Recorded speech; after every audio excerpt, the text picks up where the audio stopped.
All this we give the minister.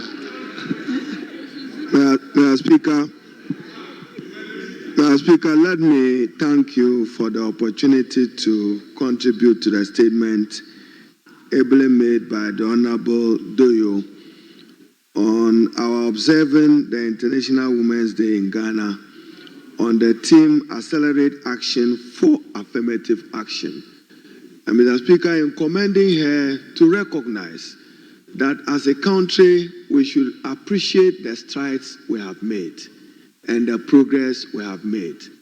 At least as of today, Ghana have passed an affirmative action legislation. That is the best legal framework that will guide every institution, including governance institution, the president, parliament, the speaker, the judiciary, to ensure increased and equitable representation of women in our national public life. Mr. Speaker, my second observation is for us to be sincere sometimes to some of the requests or demands we make, even in this chamber. The Constitution of 1992, let's work with it even in this chamber. The Constitution says there shall be elections of members of parliament. It does not provide for how many women can be represented or will be represented. It provides for women, if you are desirous, to go through the rigorous competitive elections. Mr. Speaker, I've heard people make reference to other countries, particularly in East Africa. Yes, it's true. They've made tremendous progress in terms of women representation, largely not because their constitutions provide for appointment of women into those positions. Not like Ghana. So in their parliament, a certain representation is dedicated for women. In their parliament, a certain representation is dedicated for youth. In Ghana's parliament, maybe we should provide for it, but that will require an amendment to the 1992 Constitution to say that even after we have gone through an election, maybe today you have 275 members of parliament, we can decide that the president appoint additional 25 women to parliament. But that can only be done if we review the 1992 Constitution as it is today. Without doing that, they must go through elections. Mr. Speaker, we've heard comments whether the president have appointed enough women or not. If you take, for instance, the current representation of parliament, maybe 31 NDC women, 10 on the other side, some 40. Then you say 50 plus 1. I should recognize Abena as the first woman chair of the Public Accounts Committee. I'm sure she will learn from the strife of the Honorable Bagbin, Honorable Kandapa, Honorable Ajimamenu, and more importantly, Honorable Aveji, the just past chairman of the Public Accounts Committee. But what we are interested in Ghana is not post-mortem, flawless examination of dead bodies. Public accounts. You wait until the mess is done and you say you are correcting it. No. If you did your work well, nobody will go to a mortuary asking for a dead body. We should strengthen our internal systems so that the abuses of embezzlement, misappropriation, and others are dealt with in a manner which is preventive. Every year, but Mr. Speaker, I'm digressing from Honorable Doyo's text. Let me come back to it. We've had the Sophia Kufu's Lady Chief Justice, Mas C.J. Georgina Wood. We now have the current Chief Justice, also a woman. We've had, undoubtedly, the first ever woman vice Honorable president Minister of for the Education. Republic. Hold on, let me listen to the chairman for public accounts. He wants... Mr. Speaker, I'm surprised my respected colleague is rather denigrating a committee of parliament. What Public Accounts Committee does is also very important and is stipulated by law. And so for him to refer to it as, I don't want to repeat it, I would beg of him to retract and apologize because it's a committee of the House. Thank you, Mr. Speaker.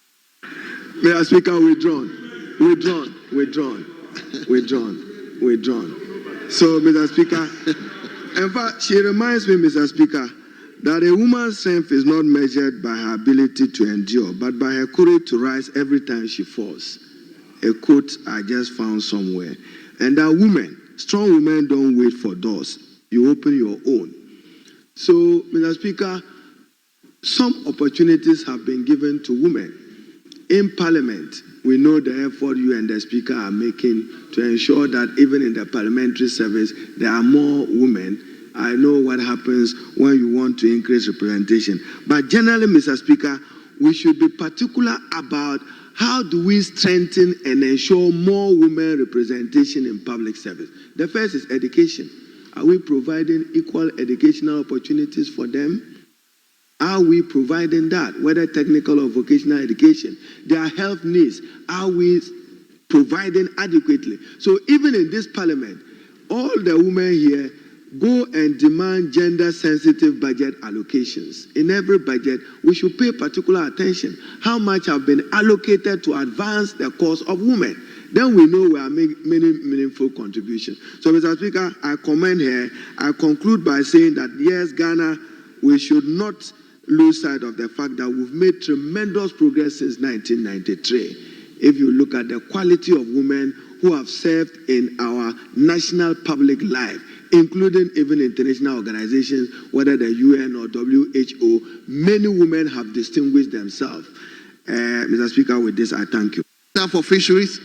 Thank you very much, Mr. Speaker, for this opportunity.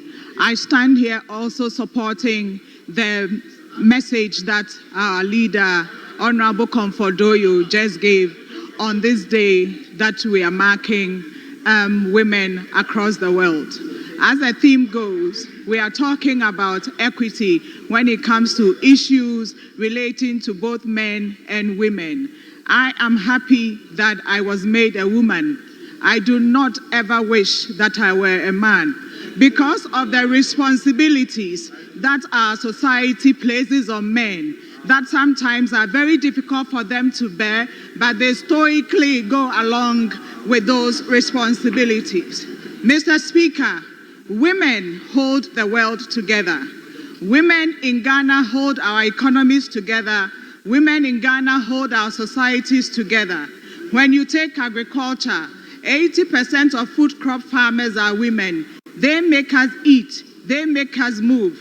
They make us be able to serve our countries. Mr. Speaker, when it comes to the sector that I work in, the fishery sector, most of the people who make us able to eat fish are women, the fish processors. On this occasion, I doff my hat out to all women of this country, for my forebears, the women who fought ahead of us, my colleagues who are still in the jungles fighting, and the young ones that are looking up to us.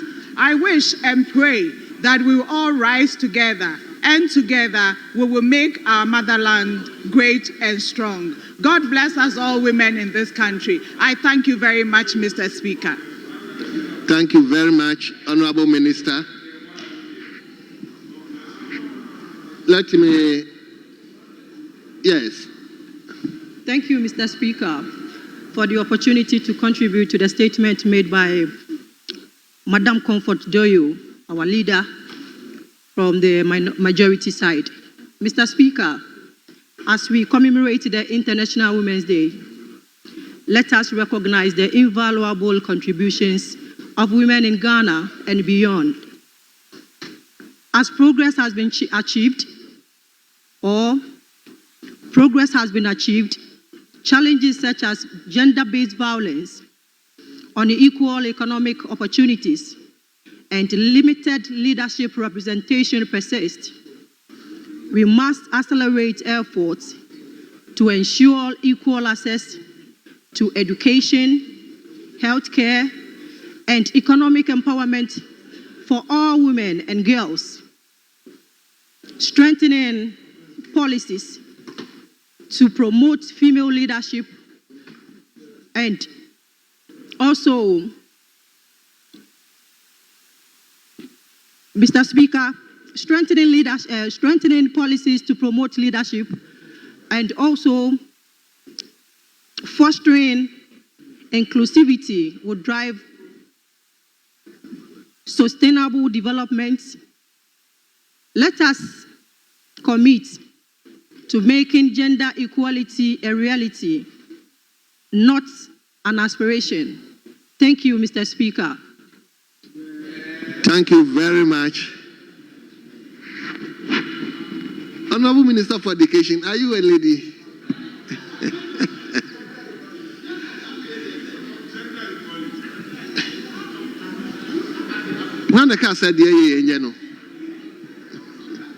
Yes, Honorable Member for Kolikrote. Thank you very much. Yes, let's hear you. Thank you very much, Mr. Speaker, for this opportunity to contribute to the statement made by our leader, Honorable Doyo. Today is International Women's Day, and I applaud every woman on the globe for this day. Mr. Speaker, it is not enough for us to always celebrate this day. I think as women, we should be able to champion certain policies that would help us achieve our purpose. Mr. Speaker, we may be happy today, we may be good, but the ordinary woman on the street out there is not happy. And if that ordinary woman on the street is not happy, then as women, we have no right to be happy. Because as women, we are representatives of all the women out there, and we need to be there for each other. It is difficult to know that a fellow woman on the street is going through a very difficult time, and we cannot help. It is not enough celebrating the International Women's Day, but it is for us to hold each other's hands. Let us go up together. Let us pull each other together. Let us make the women succeed. For women, I don't think that it is enough for you to think that the world will be at your feet. No, it is for you to be in the world and make the world work for you. Thank you, Mr. Speaker, for the opportunity. Thank you very much. Let me now move to Doma East. Doma East.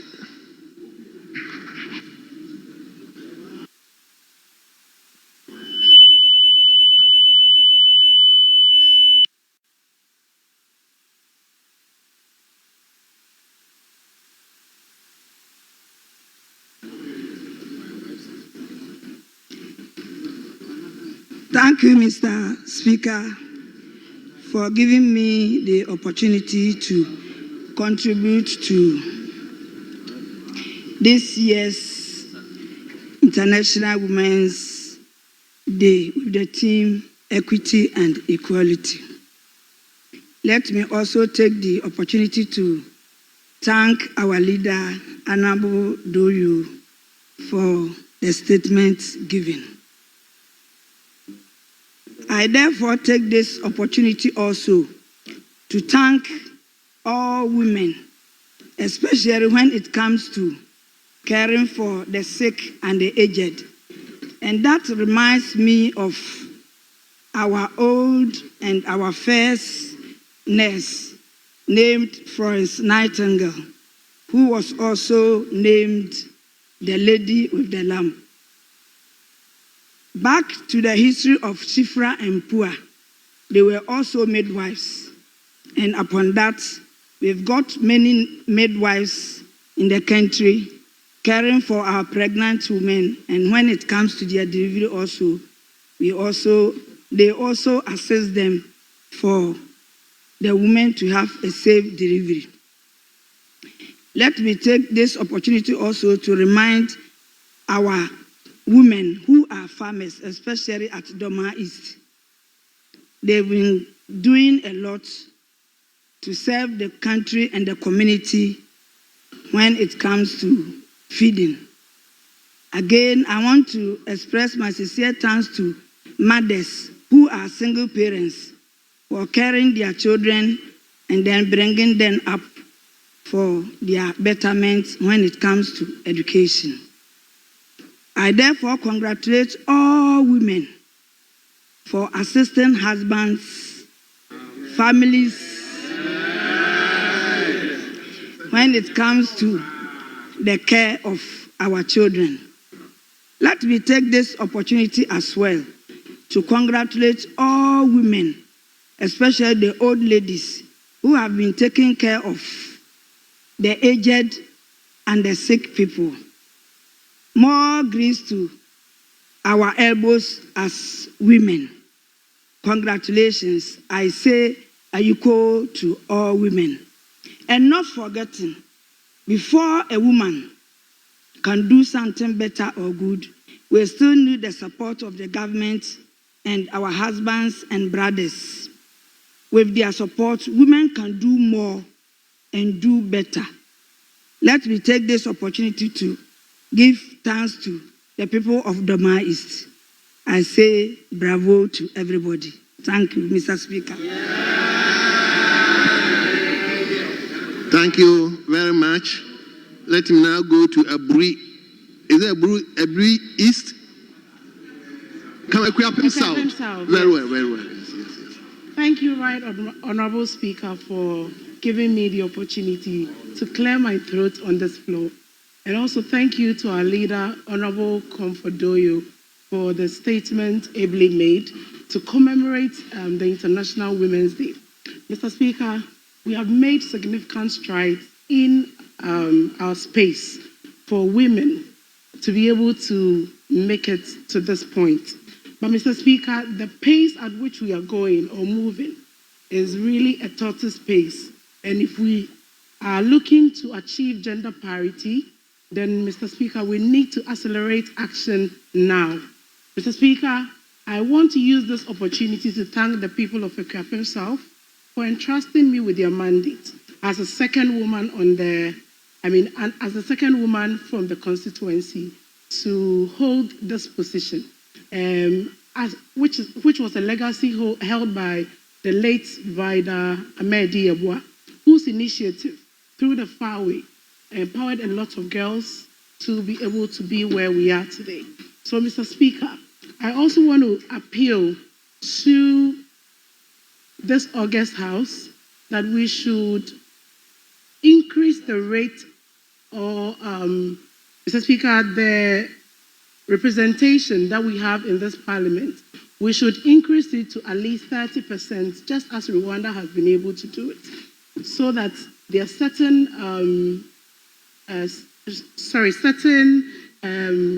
seats that are reserved for women, so that we can achieve this gender parity at the rate that it ought to be. Just as our honourable member, Minister for Education,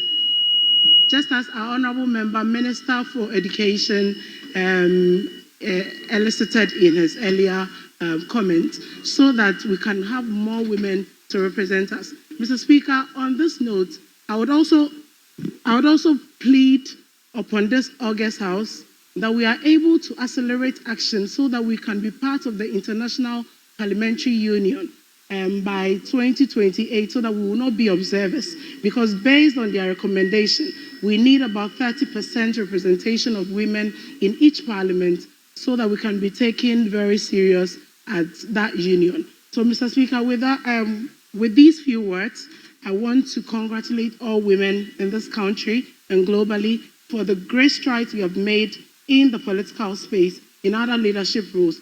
Mr. Speaker, I also want to use this opportunity to congratulate the women, the good people in Ekwapim South, for the very great contribution that they have made in the farming sector, in the market sector.